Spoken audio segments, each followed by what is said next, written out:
Hi అండి, అందరూ బాగుండాలని మనస్ఫూర్తిగా దేవుణ్ణి అయితే కోరుకుంటున్నాను. నేనైతే ఈరోజు యూట్యూబర్ వైష్ణవి గురించే మళ్ళీ ఒక చిన్న డిస్కషన్ చేయబోతున్నాను. వైష్ణవి అనే అమ్మాయిని హరిబాబు నేను లవ్ చేస్తున్నాననేసి చెప్పగానే పేరెంట్స్ ఏ విధమైనటువంటి ఆలోచన లేకుండా ఆ అబ్బాయి చేతిలో ఆ అమ్మాయిని అయితే పెట్టేశారు.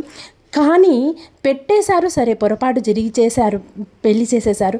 కానీ ఆ అబ్బాయి యొక్క మెంటల్ పరిస్థితిని ఏ రోజుకు ఆ రోజు అబ్జర్వ్ చేస్తూ ఉండాలి కదా.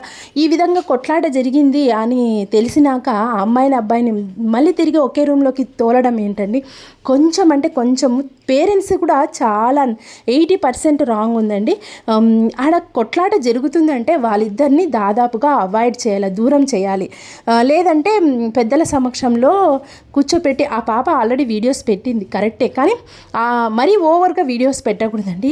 కొట్లాటలకు సంబంధించినటువంటివి తీసుకోవాలి, ప్రూఫ్స్ తీసుకొని పక్కకు పెట్టుకోవాలి, అంతేకాని వీడియోస్ రీల్స్ చేసి ఈ విధంగా యూట్యూబ్లో పెట్టడం అది కూడా కరెక్ట్ కాదు.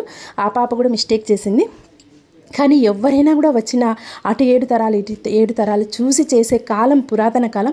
ఇప్పుడు ఏది కనుక్కోకుండా టక్కని ఇచ్చేసి పెళ్లి చేసి పంపిస్తే కరెక్ట్ కాదండి. ఇవన్నీ చూసే ఇప్పటి ఎడ్యుకేటెడ్ పిల్లలు ఎలా ఉన్నారంటే, నాకు పెళ్ళి వద్దు, అసలు పెళ్ళే వద్దు, ఇలాంటి ప్రూఫ్స్ ఉంటే ఇంకెందుకు పెళ్ళి చేసుకుంటారండి? నిజమే కదండి, మీరేమంటారో నాకు కామెంట్ చేయండి. ఇదైతే మేము ఆదోనికి వెళ్ళినప్పుడు అక్కడ జాంగీర్ సూపర్గా చేస్తారండి. జాంగీర్ అయితేనేమి, జిలేబీ అయితేనేమి, బెల్లం జిలేబీ అయితేనేమి సూపర్ టేస్ట్గా ఉంటుంది ఆదోనిలో. ఓకేనండి, వీడియో నచ్చితే నాకు కామెంట్ చేయండి, తప్పకుండా ఒక లైక్ చేయండి.